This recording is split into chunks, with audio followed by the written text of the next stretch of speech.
Are you ready?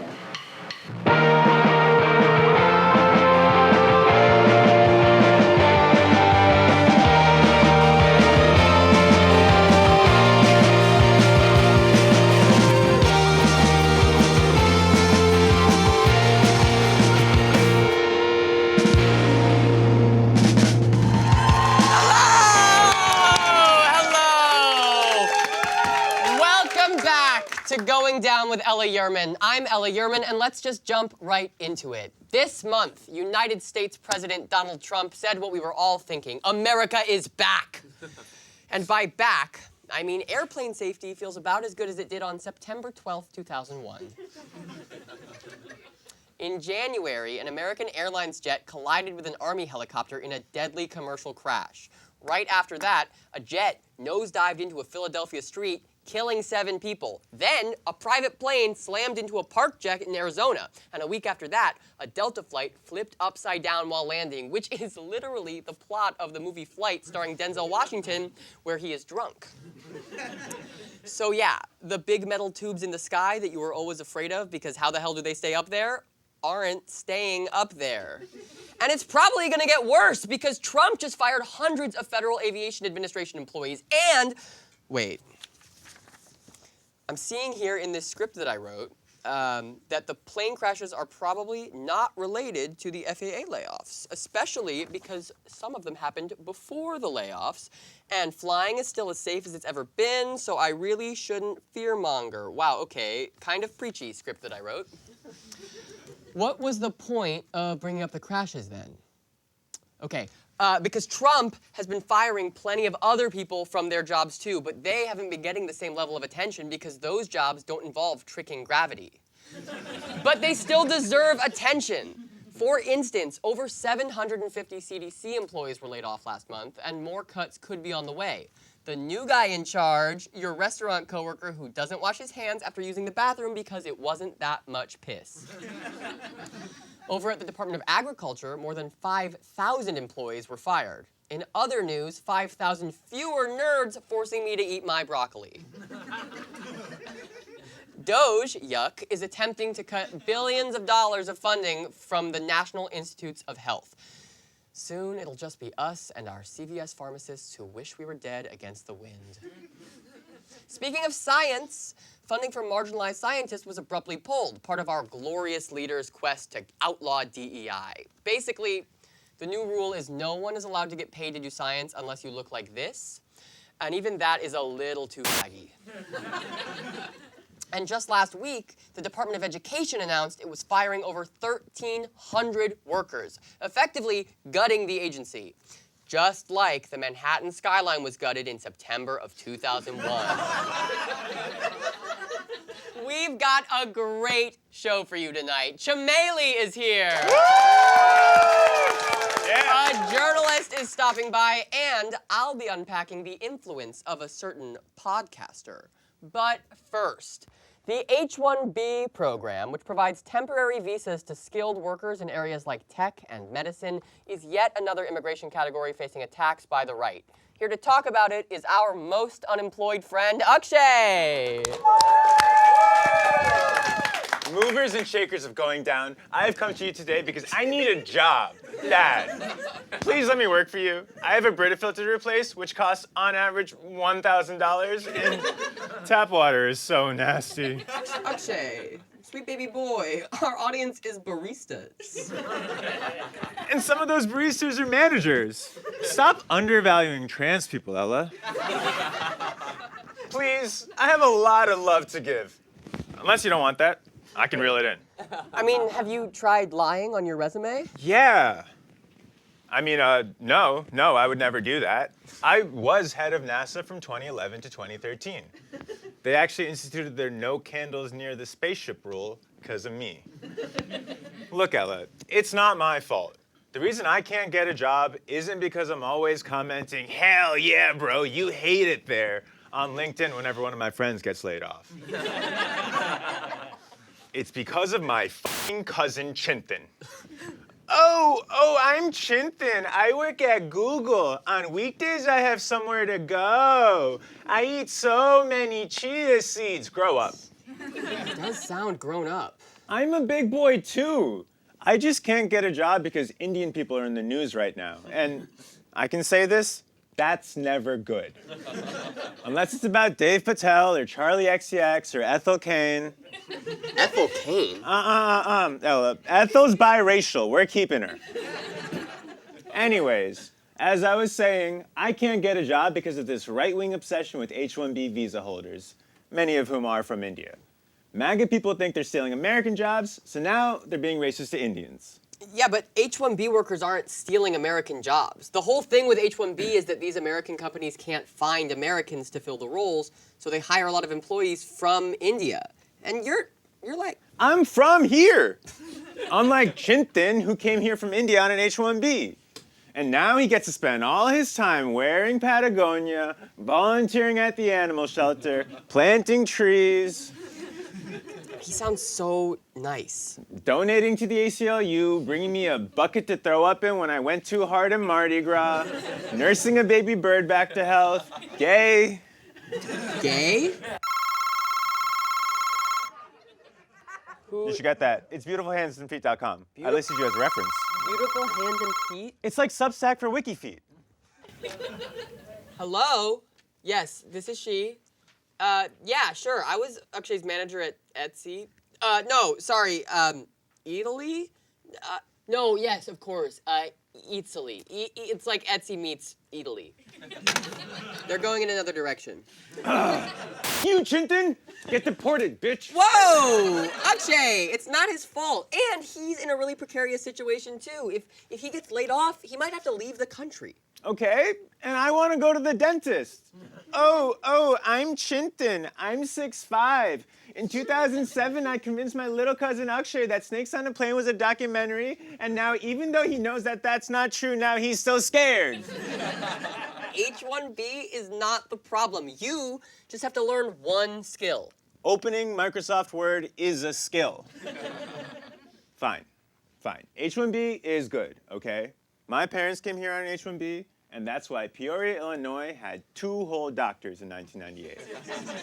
But also, the way right-wingers like Elon Musk and Vivek Ramaswamy defend H-1B is really bad. It stems from a model minority complex where Indians see themselves as superior to other immigrants.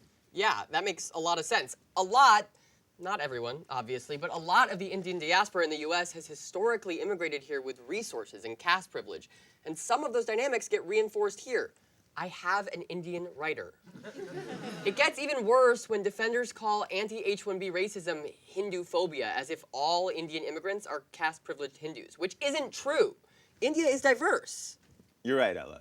Pushing the idea that India is a Hindu nation is fully Hindu fascist. But I will say we could make India a little more Hindu if we deport Chintan's ass back. Akshay. Sorry. Hello? Yes, he's operating a forklift right now. This whole H-1B thing started because Trump nominated an Indian-born venture capitalist as senior advisor on AI. Yeah, a job I couldn't do because apparently you need to look like a man and a baby at the same time.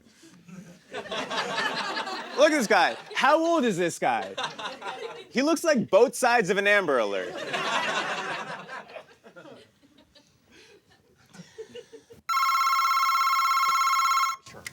Hi, this is Ella Yerman. I used to work with Akshay Sampath. He is really good at... Oh my God, hi, Chintan. Yes, he's here. I've heard so much about you. Actually, Akshay was just talking... Hey, bro. You were worried about me because I was gone too long? No, yeah, I'm fine. I'm just with a beautiful woman talking about how the loudest, wealthiest, most caste-privileged voices in the Indian diaspora are dying to prove that they're a type of brown permissible under fascism. No, yeah, I haven't seen your wallet. No, yeah, I'll let you know if I find it. Okay, talk soon. I stole his wallet. Are you gonna give it back to him? Anyways, it's hypocritical that people like Trump's FBI head, Kash Patel, who's Gujarat the American, are coming for H-1B holders. Whoa, he's got a 10 in here. It's hypocritical because a bunch of Gujaratis were just deported. I guess, but in all fairness, there's nothing more Indian than hating other Indian people. But you're right. They don't want to associate with the Indian immigrants who are working class or undocumented. But they're only as safe as long as they are useful. That's not real security. Oh my God, I got a job offer. Oh my God, congrats! From where? BeautifulHandsandFeet.com. And they want me to start in 15 minutes. There's a lot of beautiful hands and feet out there that need their Chief Akshay Officer. Our no longer unemployed friend Akshay, everyone! We'll be right back.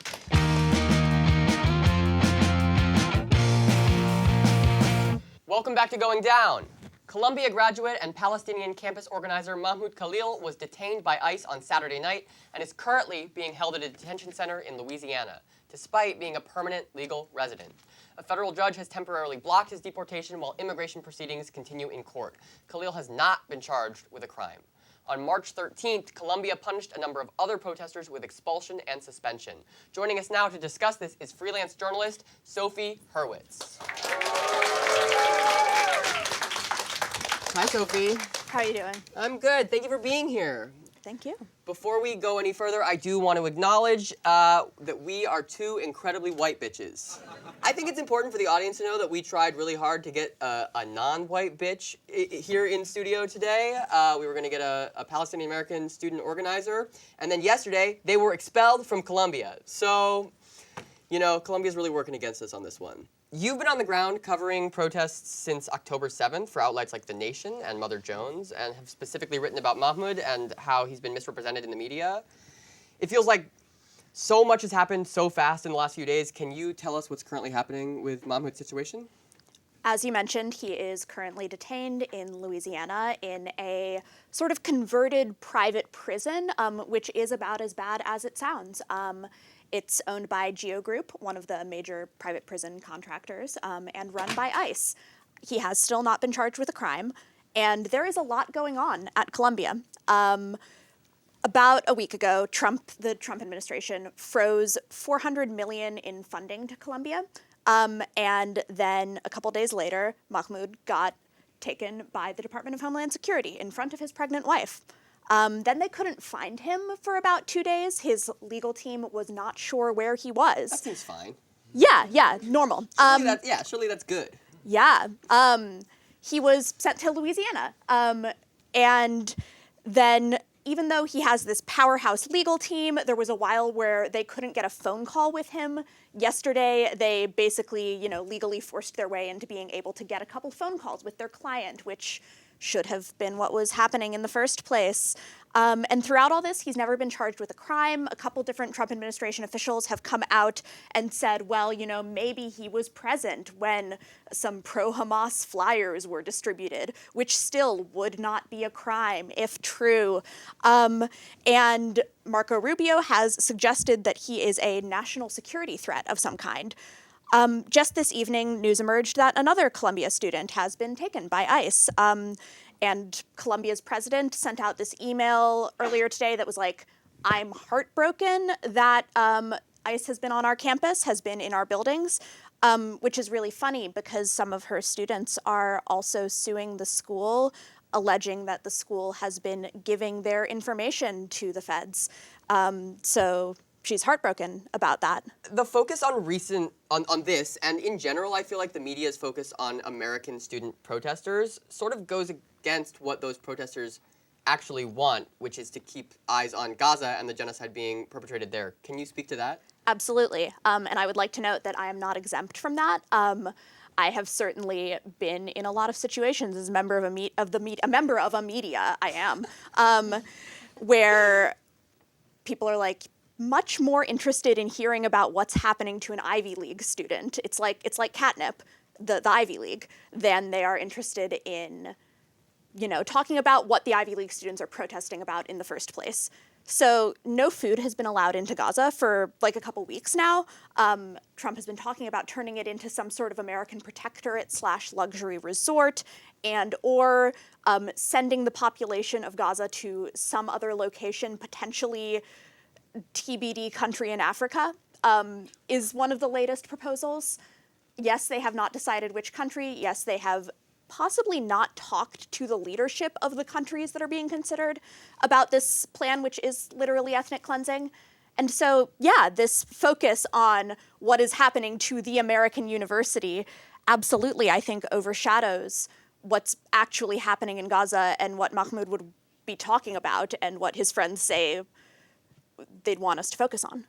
I'm curious, have you noticed a shift in how we talk about Gaza since Trump was inaugurated? Certainly. I think that there is a lot more leeway within center liberalism to say that it's bad now. Of course, there's clearly not that much leeway because people are, getting seized. But I think that there's a lot more acknowledgement that bad things are happening. There's also a little bit of like, oh, well, if you silly kids hadn't protested, then maybe, Totally. But Yeah. yeah. Well, unfortunately, it seems like universities are not on our side, and the elite universities will always be complicit in the fascism that is slowly taking over the rest of the country. Harvard just hired former Biden National Security Advisor Jake Sullivan to be their first ever, and this is true, Kissinger Professor of the Practice of Statecraft and World Order. Thoughts? That's like the real name, right? That's like the that's real the name. you have the title written I down. have the title written down. There. They're really saying stuff out loud lately. Like I was thinking about, Tom Homan, the border czar. Like his title seems to literally be border czar. Right. So you can just kind of say things Well, don't right worry. now, I think. I have a solution because I think we can fix Columbia from the inside. They've just hired me to be their first ever Mussolini Professor of Devastation and Murder Studies. We'll be right back with more Sophie Hurwitz in a minute.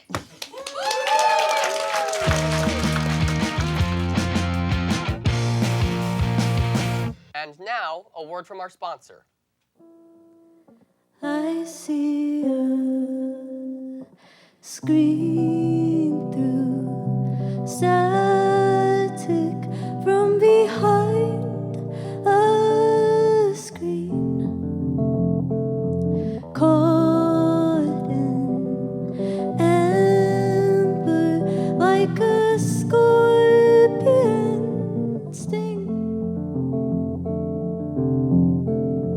And there's a film over your eyes, subtitles please. What's playing tonight? I'll entertain a tease.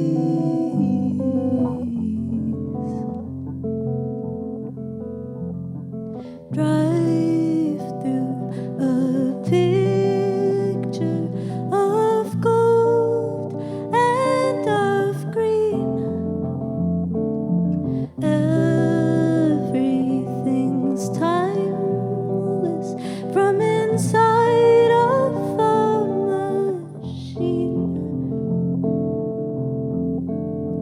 And there's a film over your eyes, subtitles please. What's playing tonight? I'll entertain a tease.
you. Again, it's just a demo.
Welcome back! For our final story tonight, I want to talk about the danger of clowns. Don't do that! I'm about to do a whole story about you. Well, okay, not you, but this guy, the only clown to ever achieve real political influence. What?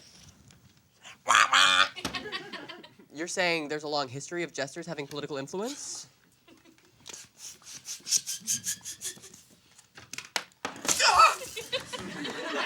I'm a comedian trying to have political influence, and I could if I got better at going down?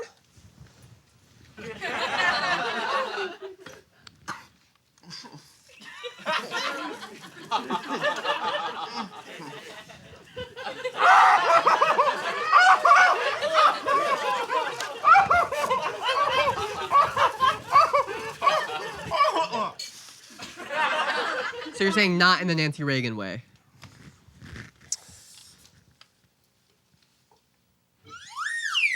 Well, no, I refuse to stoop to that, bozo. Fine. Okay, I'll try.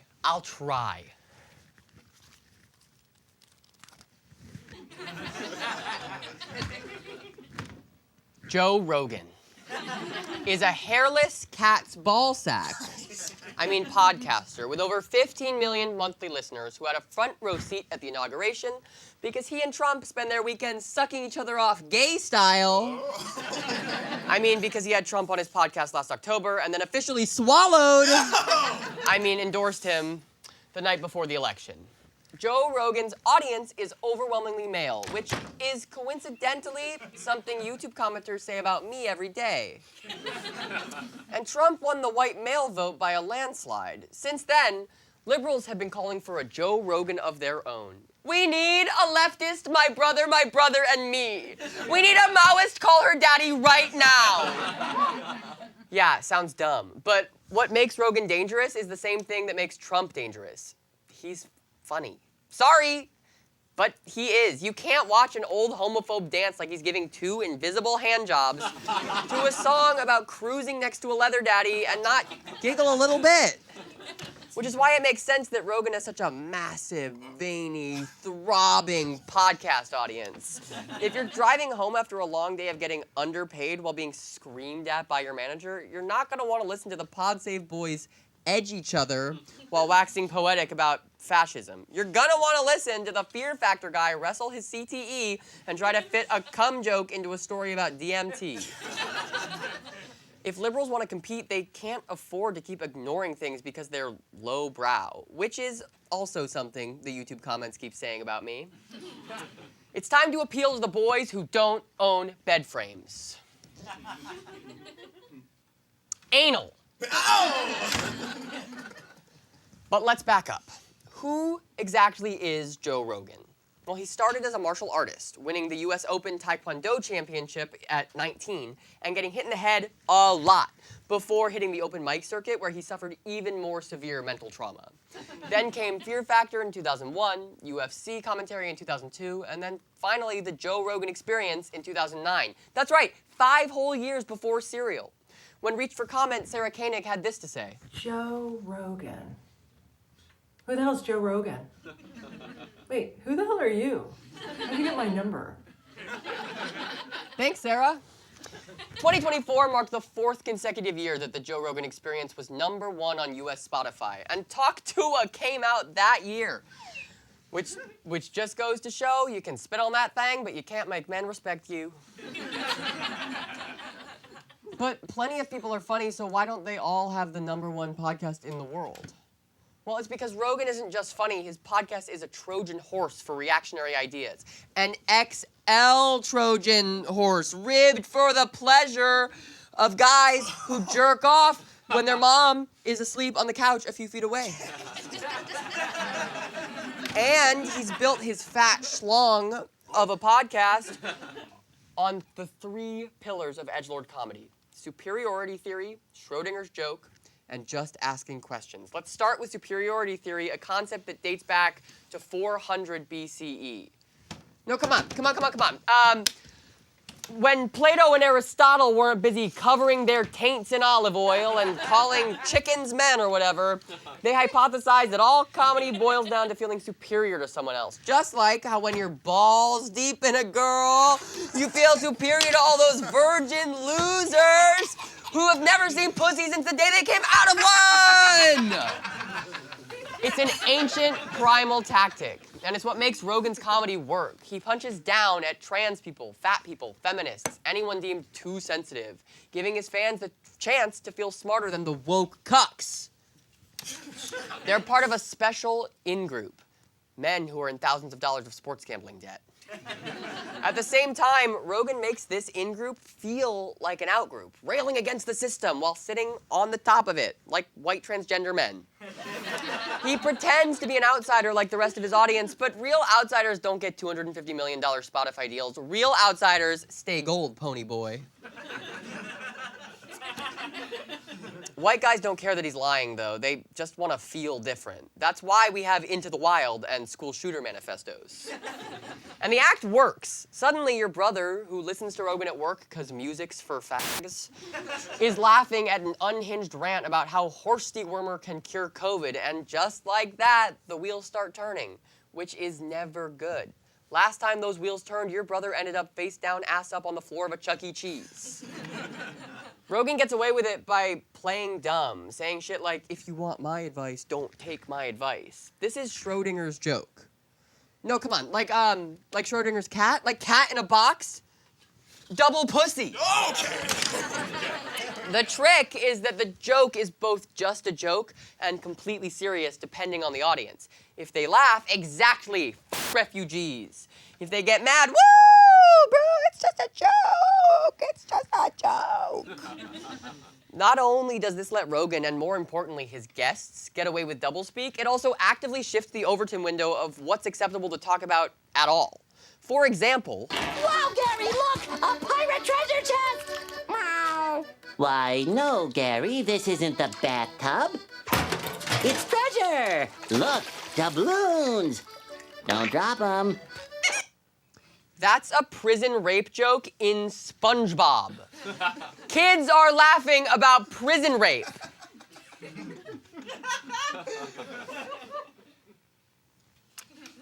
If they're laughing before they even know what it is, they're a lot less likely to take it seriously later. Just like how AIDS becomes a punchline if you've only ever heard it in gay jokes, or COVID becomes a joke if a comedian tells you it can be cured with horse medicine. It's no coincidence that as transphobia becomes every washed-up comic's meal ticket, it shows up more and more in conservative policy.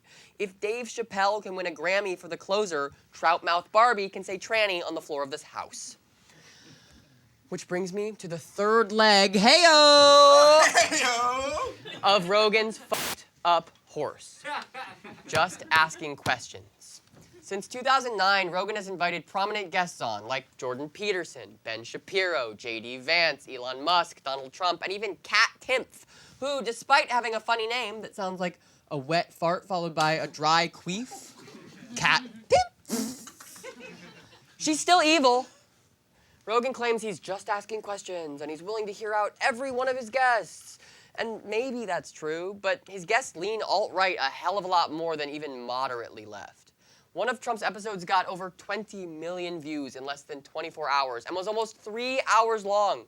Over 3 times the amount of speaking time he got in the presidential debate against Kamala. Talking to Bernie once in 2019 doesn't cancel that out. Just like saying sorry doesn't cancel out f***ing your head writer's wife, even if I'm really sorry, Reed! So what could the liberal Joe Rogan look like? Honestly, probably nothing.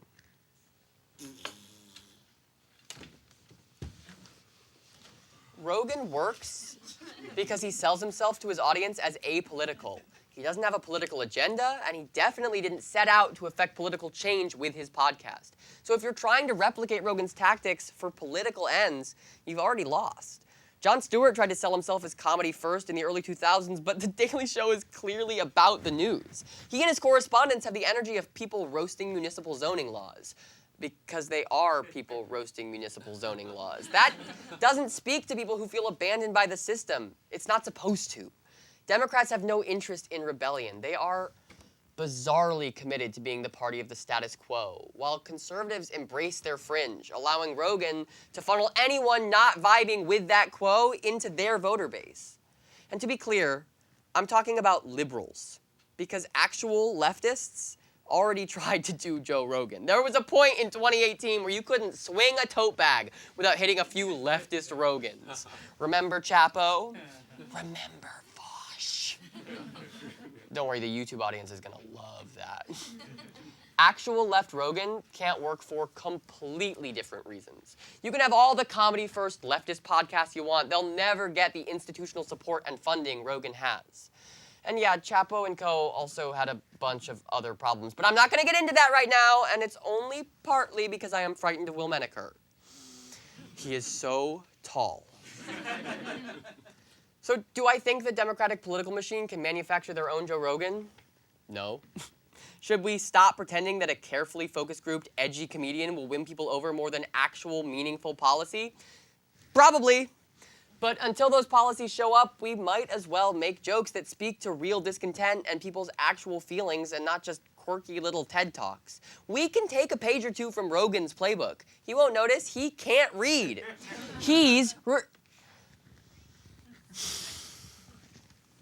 See? Even now, I still can't do what Rogan does. If I really committed to his brand of humor, I'd be punching down at people already getting crushed. And leftism is supposed to be the politics of caring about marginalized people. This whole episode, I've had to walk a line that Joe Rogan has never had to think about for even a second.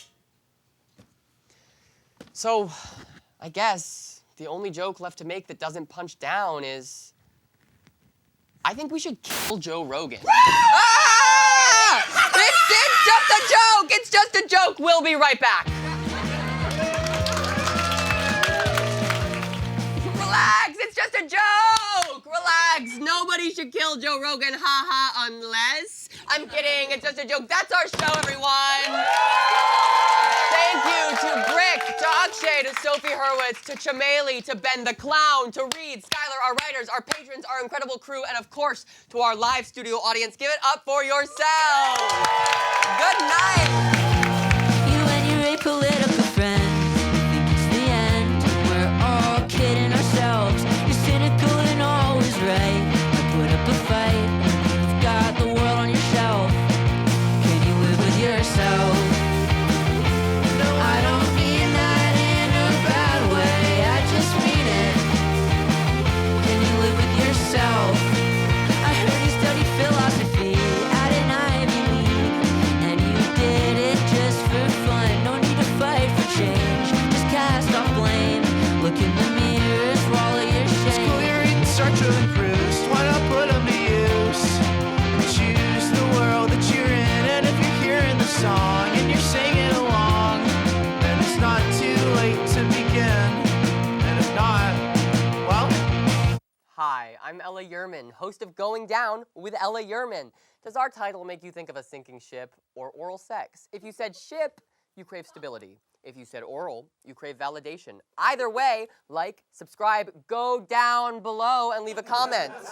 And then go over to our Patreon at patreon.com/goingdownshow for exclusive content and hot takes that I legally can't post on Maine. That's patreon.com/goingdownshow. Bye! Mwah.